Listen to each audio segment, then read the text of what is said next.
السلام علیکم بچوں، کیا حال ہے آپ کے؟ میں ناز آپ کے ساتھ ہوں۔ میں نے اپنی پریویس ویڈیو میں بتایا کہ حضرت نوح علیہ السلام نے ہر طرح سے اپنی قوم کو اللہ کے دین کی طرف بلایا اور انہیں ایک اللہ کی عبادت کی طرف پکارا، لیکن انہوں نے آپ کی کوئی بات نہ سنی۔ اور اللہ تعالیٰ نے قرآن پاک میں سورہ بنی اسرائیل میں ارشاد فرمایا کہ ہم کسی کو عذاب دینے والے نہیں جب تک کہ ہم رسول نہ بھیج دیں۔ حضرت نوح کے بار بار پکارنے پر وہ بت پرستی پر اڑے رہے اور ان کے 5 بت بہت مشہور تھے، جن میں ود، سوا، یغوس، یعوق اور نصر شامل تھے۔ ود مرد کی صورت پر تھا، سوا عورت کی صورت پر، یغوس شیر کی شکل میں تھا، یعوق گھوڑے کی شکل کا اور نصر گدھ کی شکل کا بت تھا۔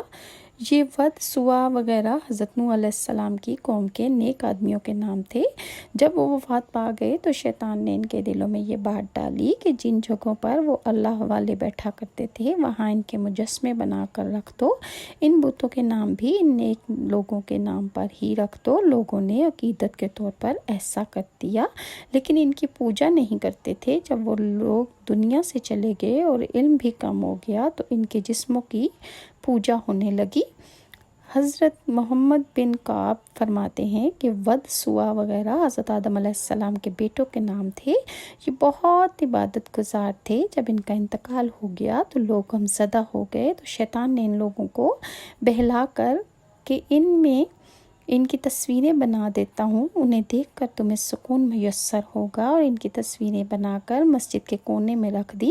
پھر ایک وقت ایسا آیا کہ لوگوں نے اللہ کی عبادت چھوڑ کر ان کی پوجا شروع کر دی، یہاں تک کہ اللہ نے حضرت نوح کو بھیجا، جنہوں نے ان لوگوں کو اللہ کی وحدانیت اور عبادت کی دعوت دی۔ بعض مفسرین کے نزدیک حضرت نوح علیہ السلام کی قوم سے یہ بت منتقل ہو کر عرب پہنچے۔ حضرت عبداللہ بن عباس فرماتے ہیں کہ ان بتوں کو طوفان نے مٹی میں دفن کر دیا تھا، تو وہ اس وقت سے مدفون ہی رہے، یہاں تک کہ شیطان نے عرب کے مشرکین کے لیے انہیں زمین سے نکال دیا۔ حضرت نوح علیہ السلام کی دعوت دین کے جواب میں آپ کی قوم نے آپ کو پاگل اور آپ کو دیوانہ کہنا شروع کر دیا، یہاں تک کہ ایک دن یہ وحی نازل ہوئی کہ اے نوح، اب تک یہ جو لوگ مومن ہو چکے ہیں اس کے سوا دوسرے لوگ کبھی بھی ایمان نہیں لائیں گے، سو آپ اب اپنی قوم کو ایمان لانے سے ناامید ہو گئے، اور اب آپ نے اپنی قوم کی ہلاکت کے لیے دعا فرما دی، اور اللہ تعالیٰ نے آپ کو حکم دیا کہ آپ ایک کشتی تیار کریں۔ چنانچہ مفسرین کہتے ہیں کہ آپ نے 100 برس میں آپ نے درخت ساگوان کے لگائے، اور جب وہ تیار ہو گئے تو آپ نے ان کی لکڑی سے کشتی بنا لی۔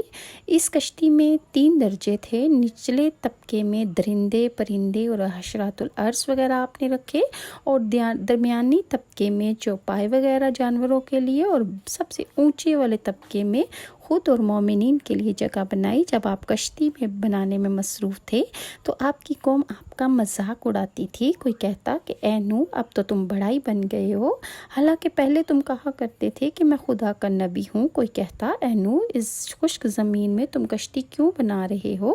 آپ علیہ السلام ان کے جواب میں یہی فرماتے تھے کہ آج تم ہم سے مذاق کرتے ہو، لیکن مت گھبراؤ، جب خدا کا عذاب بصورت طوفان آ جائے گا تو ہم تمہارا مذاق اڑائیں گے۔ ان کی قوم پر عذاب نازل ہونے اور ان کی ہلاکت کا وقت آ گیا۔ اللہ تعالیٰ نے حضرت نوح علیہ السلام سے اس عذاب کے نازل ہونے کی علامت یہ بیان فرمائی تھی کہ جب تم حضرت آدم کے تندور میں پانی جوش مارتا ہوا دیکھو تو سمجھ لینا کہ عذاب کے نزول کا وقت جو ہے وہ آ پہنچا ہے۔ حضرت نوح علیہ السلام کے اہل خانہ کے یہ کل 7 افراد تھے، ان میں آپ کے 3 بیٹے تھے، اور وہ لوگ جو حضرت نوح علیہ السلام پر ایمان لائے، آپ کی 3 بیٹے اور آپ کی بہویں اور آپ کے اہل خانہ میں سے تھیں، اور باقی جو دوسرے افراد تھے جو ایمان لائے وہ تقریباً 80 تھے، اور صحیح تعداد تو اللہ ہی جانتا ہے۔ جب حضرت نوح علیہ السلام کی قوم پر عذاب آیا تو آسمان سے زبردست بارش برسی، اور یہ لگاتار 40 دن برستی رہی۔ پانی پہاڑوں سے اونچا ہو گیا، یہاں تک کہ ہر چیز اس میں ڈوب گئی۔ بعض